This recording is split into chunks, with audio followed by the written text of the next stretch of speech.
Ogogo ti sọ̀rọ̀ àjọṣepọ̀ tó wà láàrin wọn àti Alhaji Yinka Quadri tí ẹnìkankan ò lè doubt. So lélẹ̀ tó túmọ̀ sí pé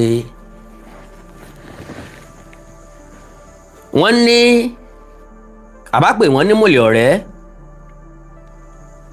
ṣùgbọ́n báwọn nǹkan kan ṣẹlẹ̀ láàrin wọn tí ò clear.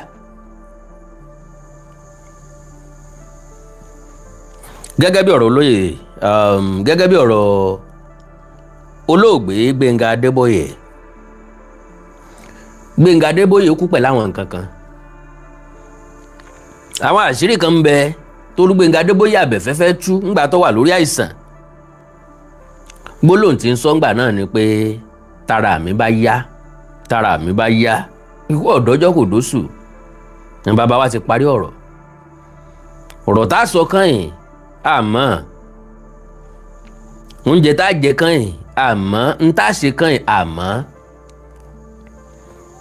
gbogbo tọ́wọ́ rẹ bá ti bà ṣé bí ìgbà tó ní ṣèmí ìmọ̀ ni brọ́dà mi sísítà mi má fi ìgbàlà rẹ dọ̀la o má fi nǹkan kan dọ̀la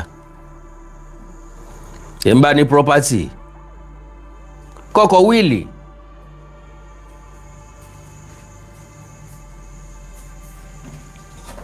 ìgbádùn mi ẹ̀ ń bá ní property tó bá ní nǹkan àlùmọ́nì àwárí ọ̀lẹ́ òní tó lè ó gbé ni ìgbádùn mi ọ̀lẹ́ òṣè kan ni kò ní tó lè ó gbé ṣùgbọ́n bá ní property kó pin lójú ayé ẹ̀ kó pin nígbà tó wà ní ayé. So now kí láwọn ìṣẹ̀lẹ̀ tó ṣẹlẹ̀ pẹ̀lú Taiwo Hassan Ogogo àwọn èèyàn ń rí fa àsọdún fa kakọs kí ló ṣẹlẹ̀ sọdún fa tá ń dọ́dún fa tá ń dá kakọs ọdún fa kalẹ̀ kí lógun tó Ogogo jà nínú ọdún fa kakọs táwa ló lè sàsí tá ń lè tafa ta ló lè ṣe nǹkan sógògó. Lovely brothers and sisters, trust nobody. Kò sí ẹni tá a lè pé àláìláì kò jẹ́ ṣe no àláìláì kò ń ṣerú ẹ̀ kò sẹ́ni tí ò lè ṣe ibi síyàn. But lo and behold, àwọn ìṣẹ̀dá èèyàn kan ń bẹ nílé ayé tiwọn wọn ò lè ṣe bí. So Ogogo àti Yinka Quadri ìwájọ wà ní jẹ́ ọ̀rẹ́jọ̀rẹ́ ṣùgbọ́n àwọn èèyàn kan wọ́n ti wà láàrin wọn rí.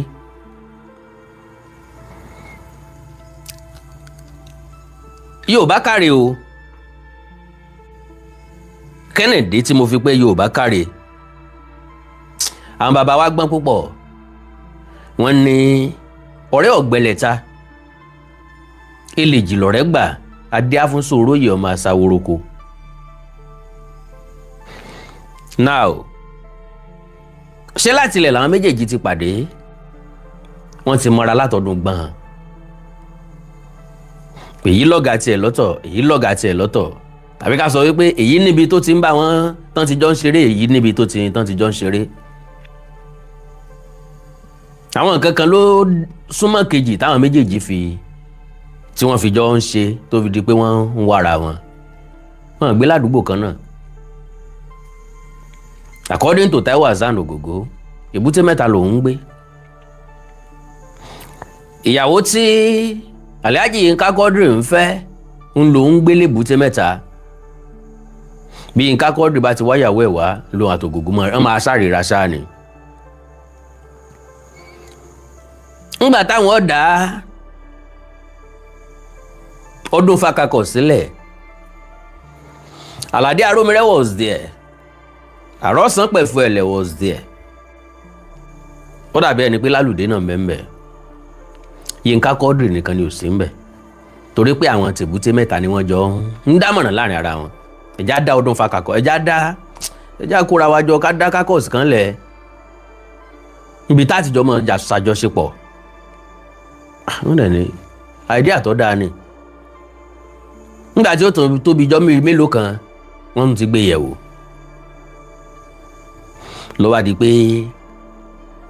pé bàbá wa dá kalẹ̀ á ní ìdí ẹnìkan tí ó mọ̀ darí wa according to Ogogo Aládé Arómiré gangan ló mention ló initiate bí ẹja dákákọ̀ sílẹ̀. ok a máa ní ìdí olóyè ẹgbẹ́ o àti ní ìdí olóyè ẹgbẹ́ ṣùgbọ́n a ní ìdí ẹnìkan tí ó mọ̀ lead wa àtẹnìkan tí ó dàbí organizing secretary ó ní a máa alákápò àti ní ìdí akápò owó kí là ń dá bàbá ti fẹ́ ṣe nǹkan ká má dáwó bàbá ti fẹ́ ṣe nǹkan ká dáwó sọ́wọ́ ẹnìkan kó mọ̀ ó dàtà ni ká mú lólórí. Ogogo ló ń suggest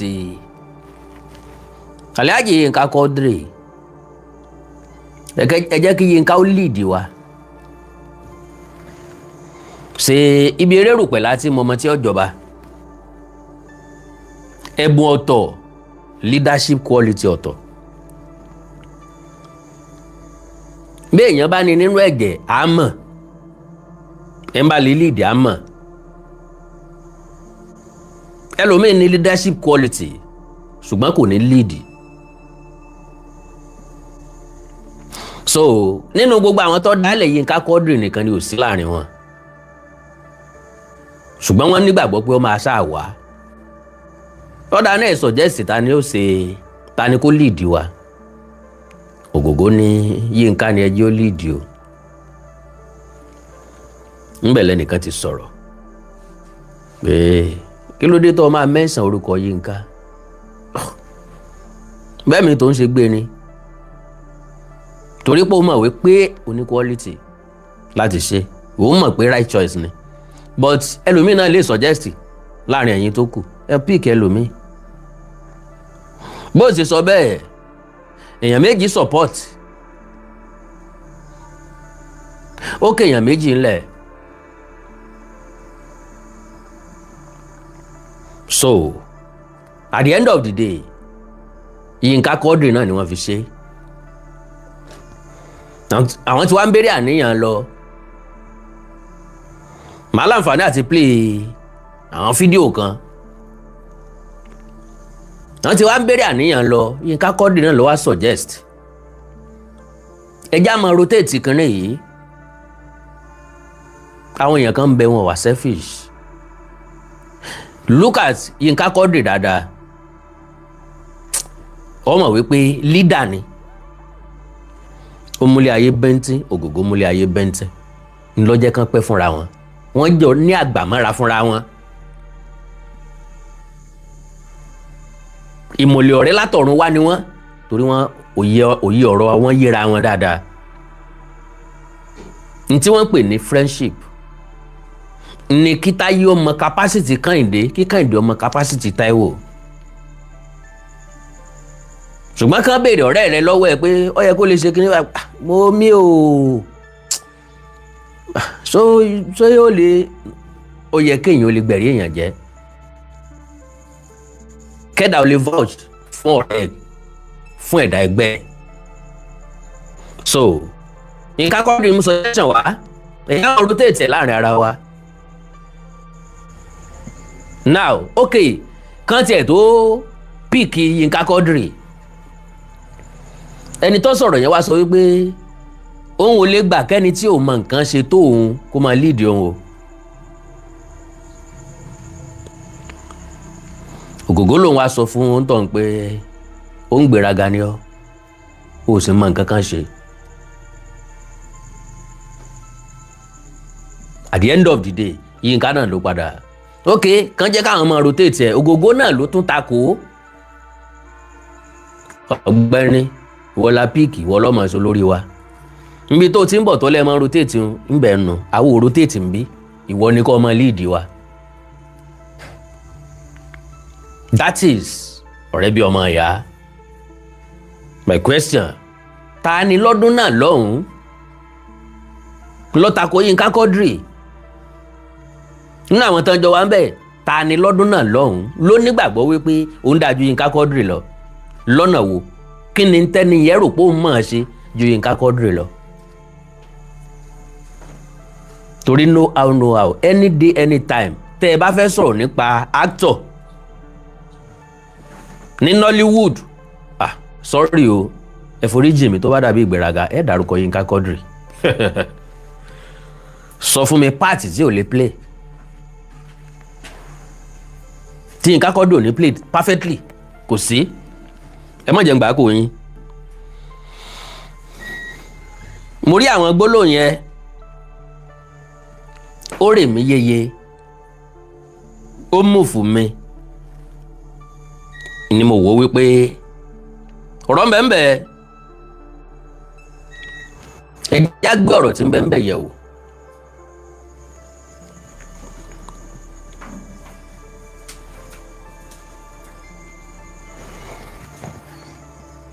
ẹ má bínú o so bẹ́ẹ̀ ṣe wọlé ẹjọ́ torí ọlọ́ọ̀ bá ń pín program yẹn ẹjọ́ wọ́n bẹ̀yìn ni o wọ́n bẹ̀yìn ni mi kọ́ mo ra dátà fún yín o ẹ dákun.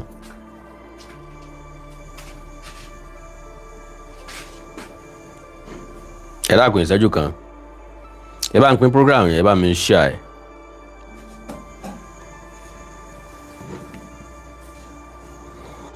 kí ló mọ́rọ̀ ọ̀dàlẹ̀ wá ọ̀rọ̀ obìnrin ni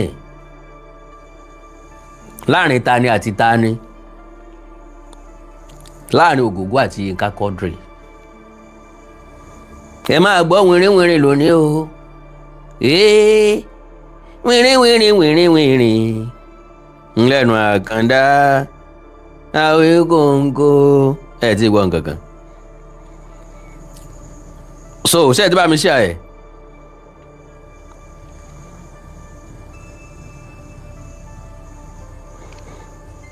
ẹ má bínú ẹ má bínú.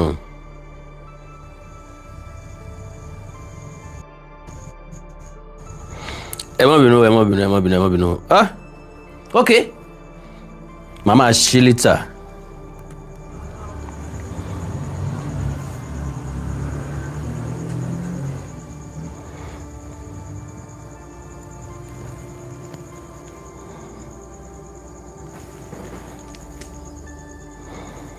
so now bó ló ṣe ṣẹlẹ̀ ṣe mọ̀ pé tá a bá ń sọ̀rọ̀ nípa Ọdúnfà Kakos Ọdúnfà produce àwọn stars tó pọ̀ in fact nígbà tó ń sọ̀rọ̀ yẹn ni mo tó mọ̀ pé Ọdúnfà ni Lálùdé ti jáde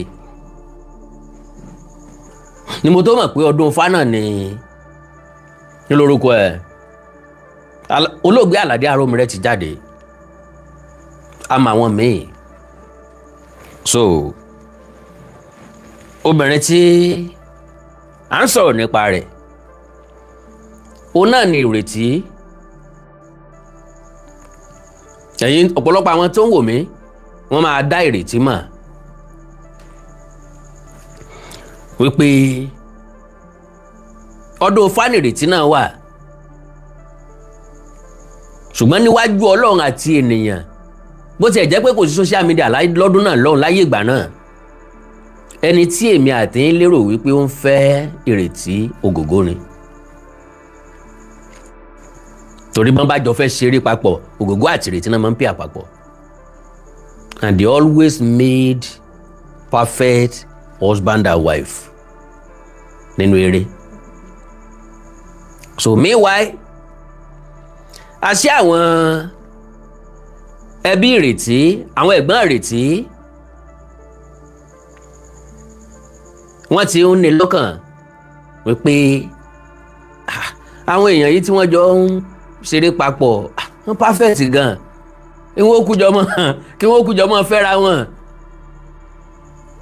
ṣùgbọ́n kó tó dàsìkò gbà náà ìṣẹ̀lẹ̀ kan ti ṣẹlẹ̀ ókè ẹnìkan sọ̀rọ̀ legal wife ń bì í nwa mẹ́ni tí wọ́n bá wí tán ń pè ní legal wife alẹ́ kan náà mo fẹ́ sọ̀rọ̀ nípa mo mọ ibi tí mo bá ọ̀rọ̀ Ìrètí dé o mo fẹ́ sọ̀rọ̀ nípa second wife Taiwo Ogogo because mi fẹ́ rólé apá kan dá kan sí a ti sọ̀rọ̀ nípa ìyàwó ẹ̀ Àjọkẹ́ tí ṣèyálé lánàá Taibat níyàwó kejì Taibat Taiwo pápápá second wife of veteran actor Ogogo Taibat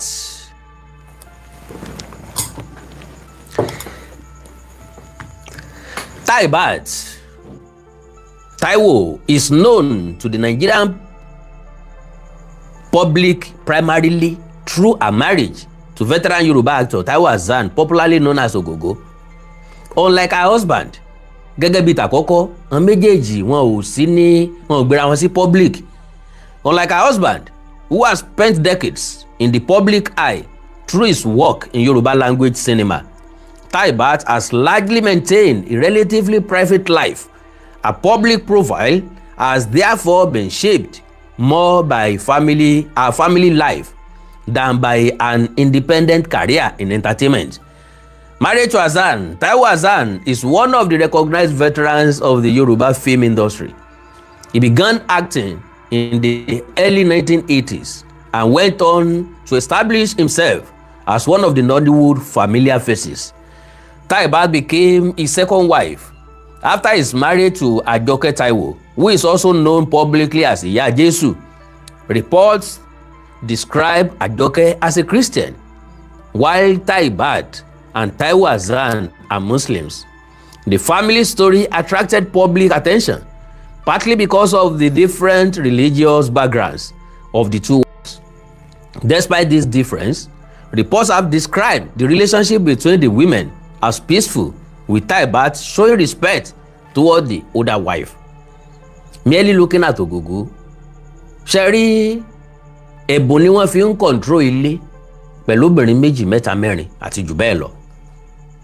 Problem máa wà nínú polygamous family lọ́pọ̀ ọgbà. Àwọn èèyàn míì máa ń rò pé torí ọwọ́ obìnrin ló ti ń wá, máa ń sọ fún wọn wípé ọwọ́ ọkùnrin ni. Ní bá sọ lọ tán bá sọ bọ̀ náà máa sọ pé ọwọ́ ọkùnrin ni. So tó bá ti rógògó, wá rí i pé ó ní peaceful life. Èèyàn tó bá ti ní peaceful life, àwọn obìnrin fi lọ́kàn balẹ̀ ni o. Àgàgà tó bá ti jóbìnrin méjì, tó bá ti rí èèyàn tó lè rẹ́rìn ní gboro, ọkùnrin tó lè rẹ́rìn ní gboro, àwọn ìyàwó ẹ̀ fi lọ́kàn balẹ̀ ni. Tó bá jó níyàwó méjì àbí jù bẹ́ẹ̀ lọ, ó ní fọkànbalẹ̀ láti lé ni o. Bí ó bá ní fọkànbalẹ̀ láti lé, ojú ẹ̀ lẹ́ẹ̀tì mọ̀ pé nǹkan ṣe, ẹ máa béèrè lọ́wọ́ ẹ̀ gbogbo gbà ni. Iṣẹ́ ò sí nǹkan kan o. So, a mother and family woman, Taibat and Taiwo Hassan have children together. Public reports have identified their sons as Fuad, Alade Taiwo, and Khalid Ayinde Taiwo. Together with the children from Taiwo Hassan's first marriage, the family has attracted occasional attention from the Nigerian entertainment press. However, Taibat herself has generally remained away from the spotlight. There is considerably less reliable public information about her personal background than there is about her husband. Life away from cameras. One of the interesting things about Taibat's story is how different it is from the highly public nature of her husband's career. For decades, Taiwo Hassan has appeared in numerous Yoruba films and has become a recognizable figure in Nigeria popular culture.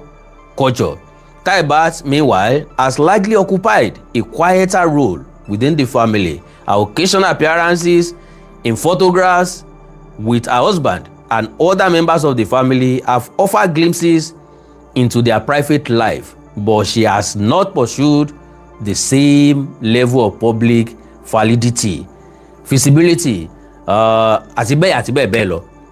So, Àjọkẹ́ ni ìyàwó àkọ́kọ́, Ìyá Jésù, Taibat ni ìyàwó ẹ̀kejì. Pápápá, nfẹ́ lòjù ìṣẹ́jú mẹ́wàá lọ́mọ. Pápápá. So, now, wọ́n ti jọ ń ṣe ìrìn àjò wọn. Majority àwọn tó sọ̀rọ̀ ńgbà náà tán tako Yínká Quadri wọ́n padà kúrò lọ́dún Fá. Ńlá fi sọ wípé igi tó bá osè nígbó àtèyí tí osè bá nígbó wọ́n máa ń padà fi osè sígbó ni. Àwọn tí ìbá tú ọ̀rẹ́ wọn ká, tí ìbá dá ọ̀rẹ́ wọn láàmú, tí ìbá fìtínà ọ̀rẹ́ wọn, wọ́n tètè yọ̀ǹda wọn, wọ́n bá tiwọn lọ. Ìyẹn jẹ́ kán láǹfààní àti build ọdún Fá. Bọ́n ṣe wà ń bẹ̀ òun, wọ́n wá build ọ̀pọ̀lọpọ̀ stars lọ́kùnrin àti lóbìnrin, lára wọn ni ìrètí wà. Now, Ogogo gangan ni wọ́n mú ìrètí wá fún. Láyé ìgbà náà kò sí fóònù. Wọ́n ti mú ìrètí wá òun wálé, mọ̀ pé àwọn èèyàn tó bá rá àwọn èèyàn tó ń ṣe tíátà, tó ń ṣe stage nǹkan pé ó sì wèmí náà kí n máa ṣeré orí ìtàgé, mo lẹ́nìkan o, mo láwọn èèyàn kan o. Wọ́n ti mú wálé wá Ogogo wálé bí ẹ̀mẹ́ta bí ẹ̀mẹ́rin tí wọn ò bá. so wọ́n wá ń jíṣẹ́ fún wà pé ọ̀dà náà bó bá dé ẹ̀pẹ́ wá bá mi ní ọdún fáńbì yìí náà sì mú débẹ̀ wọ́n jọ sọ̀rọ̀. Ẹ má sì mí gbọ́ o, èmi ò sọ wípé Yínká Quadri fẹ́ Ìrètí o, mi ò sọ bẹ́ẹ̀ o. Now ńgbà tí wọ́n sì débẹ̀ Ogogo àti Ìrètí sọ̀rọ̀, Ìrètí lọ ó wá di pé Ìrètí bẹ̀rẹ̀ sí ní wá lójoojúmọ́. Kí lórí tó fi fẹ́ ṣe tíátà? Ó wù mí ni, mo láìkí ẹ ni, ṣùgbọ́n ẹrù kan tí ń bà mí ń bẹ̀ ṣá ó ní pé wọ́n ní wọ́n máa ń fẹ́ra wọn, páwọn oní tíátà yẹn máa ń fẹ́ra wọn. Bálátà bá fẹ́ra wọn ṣé èèwọ̀ ń bẹ ń ni? Sáwọn aláṣọ ò lè fẹ́ra wọn, sáwọn ọlọ́jà ò lè fẹ́ra wọn, ṣé lọ́ọ̀yà méjì ò lè fẹ́ra wọn ni? Ìwọ tó jókòó iyèmí tí mò ń bọ́ sọ̀rọ̀ yìí, ó rò pé mi ò tí n bá sọ pé tó o bá wù mí ń kọ́ sí mi lè sọ fún ọ pé o wù mí ni. So ọ̀rọ̀ yẹn ti wáyé ńgbà tí wọ́n dẹ̀ sinra wọn bọ́ sísàlẹ̀. According to Ogogo náà ni Alhaji Yínká Quadri ń páàkì ọkọ̀, wọ́n dẹ̀ kíra wọn, wọ́n dẹ̀ introduce Ìrètí sí ní ó alátẹ̀lé wa lélẹ́yìí o. Okay, Ogogo sin Ìrètí síwájú, ó padà wá bá Yínká Quadri pé ọ̀rẹ́ ìwọ tó Ọlọ́run fẹ́ PA tó Ọlọ́run nídìí PA lọ́fíìsì, ó ṣe kúkú máa lo eléyìí ná dìgbà míì tó bá jẹ́ lòmíì ni òun gangan ni ó ti ranjú kankan mọ́. So bó ṣe di pé Ìrètí àti Yínká Quadri, Ìrètí ń bá Yínká Quadri ṣe personal assistant. Now meanwhile àwọn family Ìrètí Ogogo wọn fẹ́ kó fẹ́ for real. Do you know pẹ̀rù nǹkan bẹ́ẹ̀ lè fàjà láàrin ọ̀rẹ́ méjì míì? Mo cherish friendship àwọn méjèèjì ló mú mi mú topic yẹn wá, ló mú mi mọ́rọ̀ yẹn wá. Now àwọn ẹ̀gbọ́n Ìrètí wọn mind kí Ìrètí ó má bá Yínká Quadri ṣe mọ́. So wọ́n wá bá Ogogo pé kí lẹ̀ ń ṣe, ẹ fẹ́ Ìrètí náà o? Wọ́n á ní irọ́ o, eré táwọn ń ṣe àwọn ń ṣeré ń tiwọn ní, iṣẹ́ làwọn ń ṣe yẹn, èkó mọ́rọ̀ fífẹ́ wà ewu kí wá ló bá dé ń bẹ̀ sọ́lọ́pàá mú yàn sí ni. Ńgbà ìsìnkú àwọn ti fọmọ fún yàn kan tẹ́lẹ̀tẹ́lẹ̀, ẹ ń bá jẹ́ Yorùbá ti mọ̀ túmọ̀ nǹkan tí wọ́n ń sọ. Àwọn ò tí ì fọmọ fẹ́ nìkan kan o, irọ́ aburú ń bi tẹ́ẹ̀ ti gbọ́dọ̀ fẹ́. So kò possible mọ́. Meanwhile ọkàn Ogogo ò sí ń bẹ̀ rárá. Ntí Ogogo rò lọ́kàn ni pé ẹṣin kì í jẹ koríko abẹ́. Ọ̀dọ̀ ń lọ wá tó ti wá kọ́ṣẹ́, ẹ̀tọ́ nǹkan ni yóò tún máa fẹ́, because ó wá kọ́ṣẹ́ lọ́dọ̀ ẹ̀, géńdé Ọlọ́run ni, arẹwà obìnrin ni, yóò dùn ó lé lọ́rùn ni o. So now bó bá jẹ́ bòmíì, irú onítọ̀hún yóò sọ pé àyè ń ṣe irú ẹ̀ náà, ká ẹ lè mọ̀ wípé àwọn nǹkan ń bẹ tó yẹ kó dìjà láàrin àwọn méjèèjì ṣùgbọ́n kò sí. I want you to listen to this to pick some valuable information nípa ìrìn àjò Yínká Quadri àti Taiwo Hassan Ogogo. Ogogo ti lọ, Yínká Quadri ń bẹ, òun ó dàgbà yóò dògbó, ikú ìpẹta lójú ràn, kò sí tí ó ṣe tí ó sẹ̀mí ẹ̀. But wọ́n ti share ọ̀pọ̀lọpọ̀ nǹkan tó jẹ́ pé ń bí ìfọ̀rọ̀wérọ̀ làwọn nǹkan yẹn ti jẹ jáde. Ṣé wọ́n pé interview mi máa ń wà tó jẹ́ pé èèyàn ti lè ṣe ẹgbẹ̀lẹ́gbẹ̀ interview bọ̀ ibẹ̀ yẹn lèyìn ó ti sọ̀rọ̀ gidi. Ó máa ń ní inspiration tí máa ń gbé wá, ó máa ń ní tí máa ń push ẹni yẹn láti wò pé ok ní tí mo ti ń keep láti ẹjọ́, let me just say it. Isbeyu ọmọ Kamarudin àbí mo gbọ́ mo tún fọ́ ọwọ́ Ogogo ni wọ́n bẹ̀ sí. Bàbá ẹ̀ gangan ò sí nílé ìgbà tí wọ́n bì. Ó amaze me. God bless you. Kí n kàn play fídíò yẹn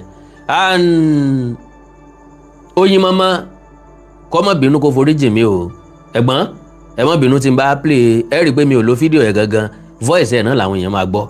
God bless you. lọ́jọ́ tí ọ̀rọ̀ kákọ́sì máa wáyé àwọn àlọ́dún fa èmi Aládé Arómiré Lazaka Ajáò Abíọ́dún Ọlánrewájú Fatai Lálùdé ẹ̀rọ nǹkan tó kà yẹn bẹ́ẹ̀ èmi Lazaka Ajáò Múyìdín Arómiré Mẹ̀fúẹ̀lẹ̀ àti Fatai Lálùdé ajẹ́ márùn. Ẹni tó mú ẹ̀gẹ́ àjáde ní Aládé Arómiré ìlú ní ká lè fọ́ọ̀mù kákọ́ọ̀sì náà ká tẹjọ́ ká mọ̀ pé àwa ìyàwó tá máa jẹ́ máa bára wa ṣe tá máa ṣe ọkọ ni.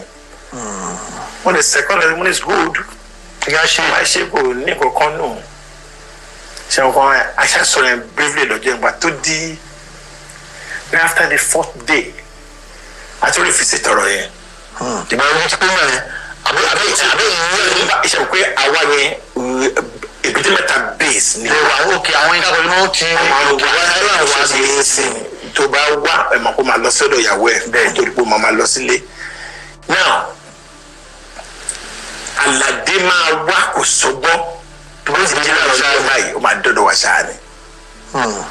Lọ́jọ́ tá ìgbà tó lójó kẹta àbíjọ́ kẹrin yẹn àwa same set of people tá a kójọ sọ̀rọ̀ yẹn náà látún ríra wa.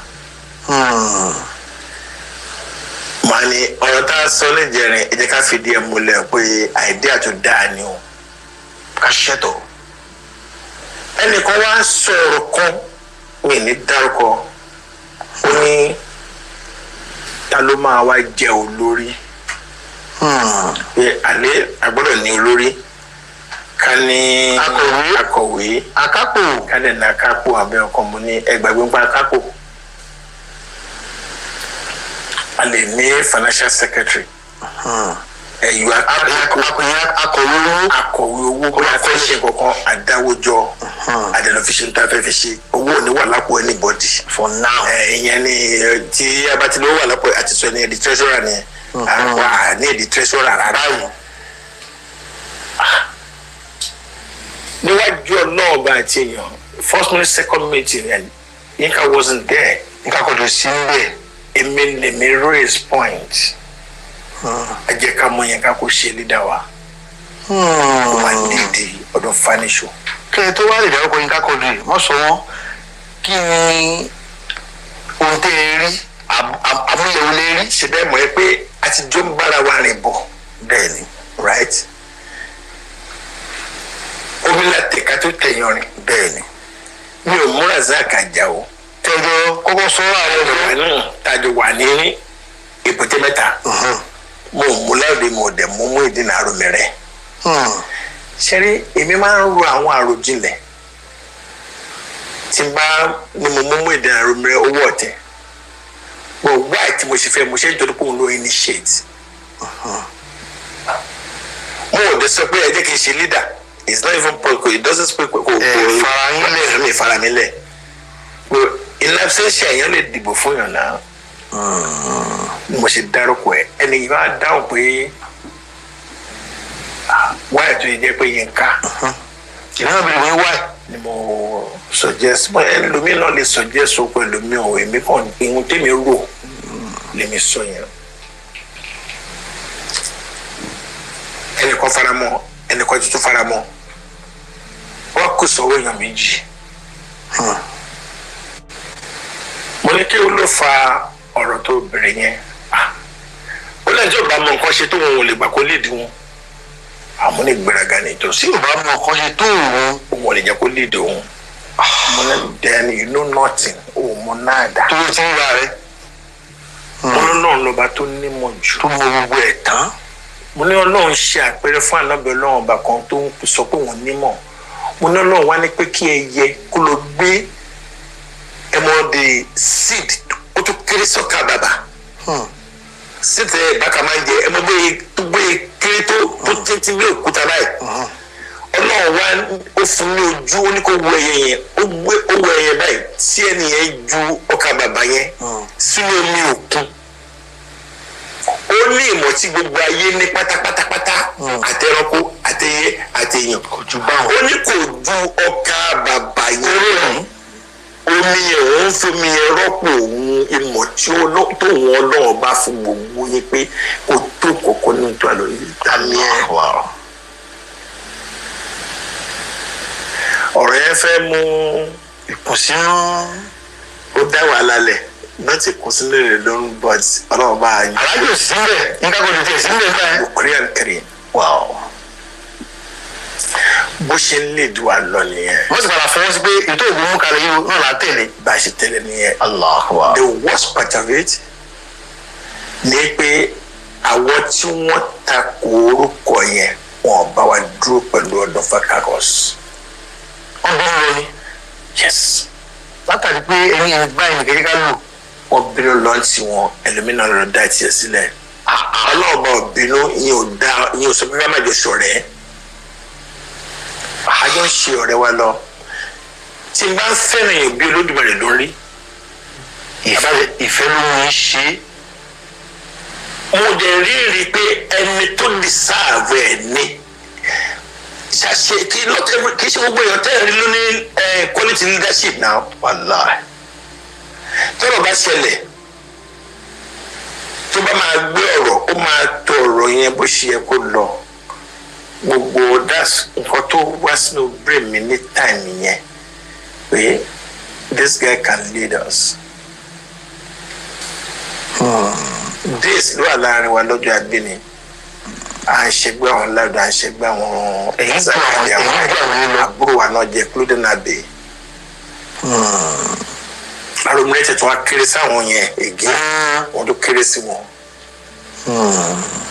òye a lè bá ọgbẹ́ lọ́bẹ̀ bí ọ̀rẹ́ tí lọ́jọ́ kan tí yínká fún ara ẹ̀ dábàá pé tẹ́lẹ̀kan bá lead for 2 years àgbélẹ̀ wọn á tún mú ẹlòmíì tó bá ní ara gbélẹ̀ wọn á tún mú ẹlòmíì àwọn òṣèyẹn pẹ̀lú òun ní ọdún fakakos níjọ́ tó sọ mo ní wá èmi lèmi mọ̀ yìí pé àṣelédà bíbá ní ohun tá a máa rotate. àwọn gba síra ìbéèrè lóyún. tó bá ṣe pé èmi ni mo kúrò nínú ọdún fakakos dé ní ọdún fakakos will remain. ọlọ́run ti dá ọdún fa ó ti dá ọdún fa. so you are still the leader. ìwọ náà ló máa lead wa nìṣó. Sake Kamaru, that's Kamaldeen Adébáyọ̀. Baba Isbeyu, kọ́lọ̀ Balanjulo. Aláàmà ọmọ ṣẹ́ mi. dáadáa ni. Wow. ọmọ tí mo yẹ mọ̀ pé tí wọ́n bá stubborn tó bá tún ọmọ kan náà tó stubborn bíi tiẹ̀ o máa kọ́ ọmọ yẹn jẹ. bàbá yẹn stubborn. ó dàbí àwọn ọmọ sorry baba má lọ bẹ̀. ó dàbí àwọn tó ń mú gbó tí àwọn gbó méjì bá rà mẹ́ta àwọn wọn ló máa le jù. wọ́n á gbọ́ àwọn dáadáa. ó bá wá táwa bí àdìbọn tó wọ̀n. àwọn náà máa gbójú láyé wọn. So I like him so much. nígbà tó máa bí Isbeyu Saki ò sí nílé èmi ni mo lọ clear everything nígbà tó bí ọmọ ẹ lọ hospital ṣe everything tá a ṣe kó mọ ẹ. tí ọlọ́run ìlú àṣetọ ọlọ́run ọlọ́run dẹ̀ mo dẹ̀ dúpẹ́ lọ́wọ́ Olódùmarè lórí ẹ̀ pé kí àwòdì tó pàyà àkókò ọmọ tó bí ó ti tó bí sọ. ọlọ́run ti bẹ̀ sí ní kẹlu lójú ayé bàbá rẹ̀ ìgbà tó ní kálukú máa lọ náà nìkan ló máa lọ. kò sọmọ tó wá sọdún fati ò lórúkọ tí wàá jẹ wọ́n ẹ jẹ́ ká ìrètí ti kúrò sí 20 something years ago. bẹ́ẹ̀ni ìràwọ̀ yẹn pọ̀. bẹ́ẹ̀ni. èmi tí mo bẹ́ẹ̀ ni èmi ni mo mú wọnú ọdún fábà yìí. àwọn pé bọ́ọ̀ kan ní Akíntúndé àjọ ń gbé London street òun máa ń lọ sí ṣíta dáadáa síbi tó ti pàdé ẹ̀ ní Fọlọ́nṣọ́ ọmọ Akíntúndé ìyẹn ló wá mú wá bá mi ní Ondo street wọ́n wá náà kẹta wọn ṣáàrí mi ìmọ̀pá ìjọ kí n lọ bí iṣẹ́ láti bí iṣẹ́ kí n gbàgbẹ́ lọ sí location wọ́n ṣáà fi message sílẹ̀ mọ́ lókè èmi Saturday yìí ẹni yẹn ní tó bá dé kó wá bá mi nọ́mbà 40 Odunfa street lè kàkà lọ́dọ̀ rẹ̀ wá bẹ́rẹ̀ ti ṣe wá nìyẹn ó dẹ̀ dé wọ́n wo bí wàá jẹ́ pé ètò ń bọ̀ yẹn tó ní mi yìí mórúkọ ẹ̀ ọmọ Ghana mo kọ́ rúpọ̀ ń bọ̀. bẹ́ẹ̀ni ìlú báyìí o ti lọ fún wọn ní kan fún wọn ní kíní sàmọ́rí ọlọ́run ẹ̀yà rẹ̀ bí ti àwọn ẹ̀ tí mo yára ìdí máa dàbí kọ́ọ̀bù táwọn kìí máa gbé sí ẹ̀ àrẹ́lẹ̀ ṣùgbọ́n ṣe nínú ògùn ọtí rẹ̀ láti òkè òde ẹ̀gún kè báwo ni wọ́n ṣe sáfẹ́ ní lálàáfíà mi náà Yorùbá ni ẹ ọ̀pẹ̀lẹ̀ fọlọ́ ó ti dábàá àwọn tí po yìí kíní kan wáyà mi tí n bá sílé wọn kì í bá mi lé ó bá kó sẹ́ra ṣá sọ dáadáa ó don't love acting well acting is very good wọn náà àdàdé pastor àdàdé imam tó ṣe wáàsí láàrin àwùjọ ní wáàsí ní inú church tàbí ní mọ́ṣáláṣí mo ní tiwa tún wá jù bẹ́ẹ̀ lọ́dún tó gbogbo àgbáyé làwọn ṣe wáàsí fún àtẹ̀gò never over a movie.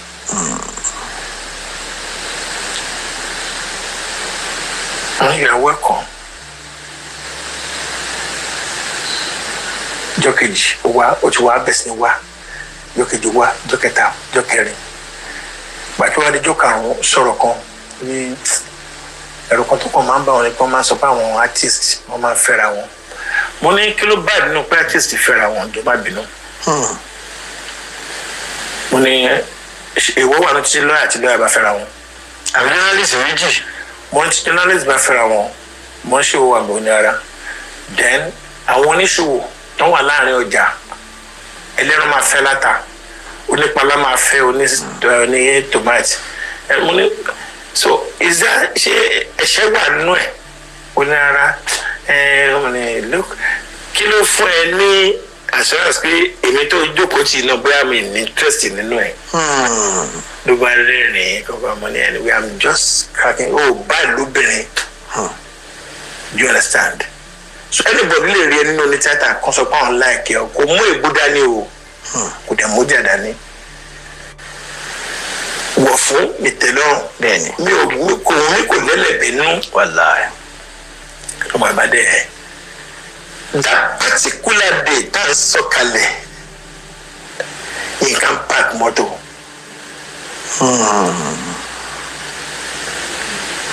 olùmọ́tò dáadé kan tó máa lọ fi ń kọjá gba 1640 ní station wagon báyìí alùmọ́tò ẹ̀mí ni máa kú ní múvi láyé bí actors wà tó lórúkọ ní mọ́tò ẹ̀ náà ní òkè nígbà náà 1640 ọdún dọ́là o so bàdé ṣe ń bọ̀lẹ̀ báyìí mo kàn introduce ọ̀ àti nǹkan àṣírà wọn ni pé new member ni wọn bó darapọ̀ mọ́ wọn bí báyìí wọ́n wá ìsàsùn lẹ́nu sílẹ̀tà ọmọ ìsúsú adé mo á padà wá sẹ́yìn mo á bá mi ìwọ ló ń wá pa tó fẹ́ máa bẹ́ẹ̀ ṣe you can still be using this o for now gẹ́gẹ́ bí pa ọlọ́run ṣe lè kàwé ó dẹ̀ look presentable táwọn sọ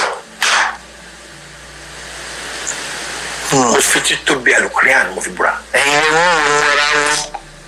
Now, do you know n tó gbé mi wá gangan lórí point tí mo wá discuss lórí fídíò tí mo wá play ó ní pé assumption wa nígbà náà lọ́hùn-ún a nígbàgbọ́ pé Ògógó àti Ìrètí wọ́n fẹ́ra wọn ẹ mọ́ da wọn lóhùn jàre wọ́n ń bára wọn sùn wọ́n ń fẹ́ra wọn jàre Ìrètí dẹ̀ ti lè lọ́kọ́ nílé bẹ́ẹ̀ yẹn o Ògógó náà ti máa níyàwó o ṣùgbọ́n àwọn gbọ́dọ̀ ṣeré tó báyìí kan mọ̀ lè mọ̀ kan mọ̀ lára wọn bó ṣe wá rí bẹ́ẹ̀ lọ́kàn wá ń gbà náà mo nígbàgbọ́ pé ọ̀pọ̀lọpọ̀ èèyàn náà ló máa rí bẹ́ẹ̀ lọ́kàn wọn I only want to clear that part n tó gbé tọ́pìkì wá tó gbé mi wá play fídíò yẹn nìyẹn. ibikíbi tó bá wà tí program ẹ bá jáde tó bá ń gbọ́ á mọ̀ pé òótọ́ ni Taiwo ń sọ Ìrètí ò sí láyé mọ́ it get a stage àwọn àǹtí Ìrètí kò pè mí pé akérèdé tẹ fẹ́rẹ̀ tí àwọn èèyàn ti di láìkí kọ́pọ̀ ẹ̀yìn àti ẹ̀jẹ̀ mọ́ ni ẹ ṣe ò gbọ́dọ̀ jọ oko abẹ́ o. àwọn tí ìròpé ilẹ̀ ń lò wá ń bẹ̀ ní ìkan lára àǹtí ẹ̀kan á pè. So that is it oyin mọ̀mọ́ náà sọ pé àwa ti ìròpé ilẹ̀ wà ń bẹ̀ ni ẹ̀yìn tó wà lórí gbogbo àǹgbà náà nìyẹn including myself bíá Ogogo àti Ìrètí wọ́n ń fẹ́ra wọn jàre kò sí hàn gbọ́dọ̀ ṣe tó báyìí kan mọ̀ fẹ́ra wọn nǹkan kan ń ṣẹlẹ̀ láàrin wọn meanwhile kò sí ìwọ náà ronú pa oríṣiríṣi èèyàn tó ń fọkàn bá wọn jọ́ọ̀jì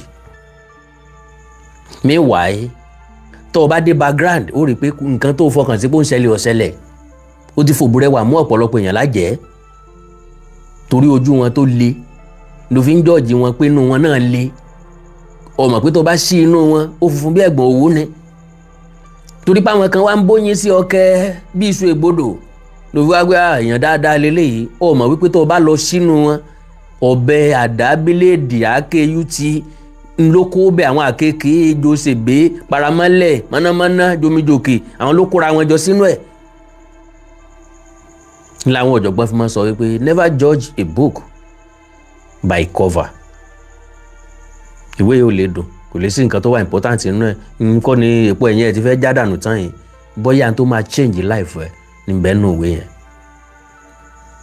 ní ṣé àlẹ́rọ àbí kí ló gbé ní ẹni àǹsó kí ló ṣẹlẹ̀ ṣé wọ́n ti fẹ́ nìkan lọ́mọ ni. ṣé wọ́n ti fẹ́ nìkan lọ́mọ ni. à ń sọ ọkọ tí olùkọ́ pọ̀ sí ibùdó náà máa bìnrin jà rẹ̀ àwọn náà dẹ̀rẹ̀ pé mo ti jẹ́ ọmọ kí ló ṣe ń gbà yẹn how cold kí wọ́n jẹ́ ọ̀rẹ́ mi kó máa fẹ́ nìkan kẹ́lẹ̀ kó wá rí advice pé ìyàwó ẹ̀yẹn pé torí pé àjọ máa ń ṣe nǹkan àfi ìtara wa kí n wá máa fẹ́ kí ló máa rọ sí mi kí ni mo ṣe yẹn.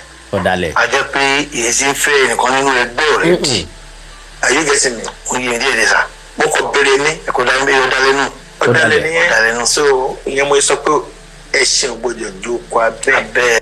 n tó bí tọ́pìkì ọ̀dàlẹ̀ nù so lẹ́nu mi èmi ò sọ fún ọ wípé Yínká Quadri àti Ogogo wọ́n fẹ́ra wọn rí kọ̀ọ̀kan mi àánú Olódùmarè ò ní fi wá sílẹ̀ o máa sùn láyà Allah ọlọ́run Allah Alhaji Ogogo ọmọ kúlódò àwa ní fọkànbalẹ̀ wípé àlùjánnà onídẹ̀ra ńlọ wà láìsí iyèméjì torí pé iṣẹ́ wọn ń tọ̀ wọ́n lẹ́yìn níwé mímọ́ Bíbélì wí òye yé wa pé bí ó ṣe sọ nínú Kùránì náà nù ohun tí ẹ̀dá bá ṣe ni yóò máa tọ̀ ẹ̀dá lẹ́yìn we love you but unfortunately Ọlọ́run fẹ́ràn ẹ jù wá lọ Ọlọ́run sọ wípé léè tó gbé pẹ̀lú wa tó wá gbé yòókù lọ́dọ̀ òun níbi tí ìsinmi wà níbi tí ò sí làálàá ń bẹ̀ mọ́ kò sá sáré sókè sáré sódò wọ́n yìí ta fàásì yàn ń bẹ̀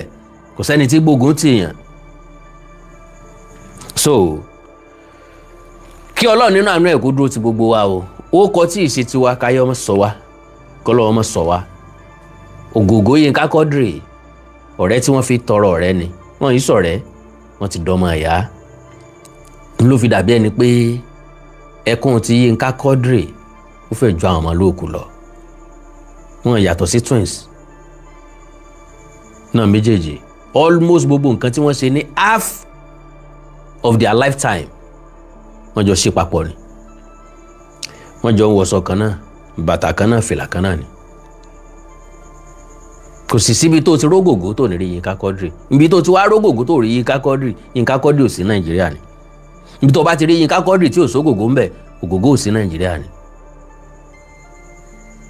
so Ọlọ́run nínú àánú ẹ̀ yóò tu Alhaji Yínká Quadri nínú gbogbo ẹ̀yin ọmọ ẹ̀kọ́ ara fẹ́ra o akandọ́ra Okonko kì í ṣe láti wá open wound o ṣùgbọ́n láti wá establish ìmùlẹ̀ ọ̀rẹ́ ẹ̀yẹlé ọ̀rẹ́ àti pàápàá láti wá correct impression ọkàn tí gbogbo wa nígbà náà mo nígbàgbọ́ pé eléyìí tó ti tàn mọ́lẹ̀ sí lọ́kàn majority ẹ jẹ́ kí kálukú wọ́ lọ sùn ẹ like ẹ follow page mi lórí Facebook Awikonko television àti Awikonko TV ẹ subscribe sí YouTube channel mi Awikonko TV ẹ ní nǹkan pàtàkì tẹ́ fẹ́ bá mi sọ ẹ já sọ lórí WhatsApp +234 904 851 9362 +234 904 851 9362 èdè àti àṣà ilẹ̀ káàrọ̀ òjìrì bí òní wọmi o orílẹ̀-èdè ilẹ̀ káàrọ̀ òjìrì òní dàrú ìlú ẹnìkọ̀ọ̀kan wa yóò tòrò mẹ́nẹ́mẹ́nẹ́ bí omi àfòwúrọ̀ pọ̀n àjùwàṣe o ó dàárọ̀ o òun ayọ̀ lásùn àní tó jọ ń dojú kú I love you all bye bye.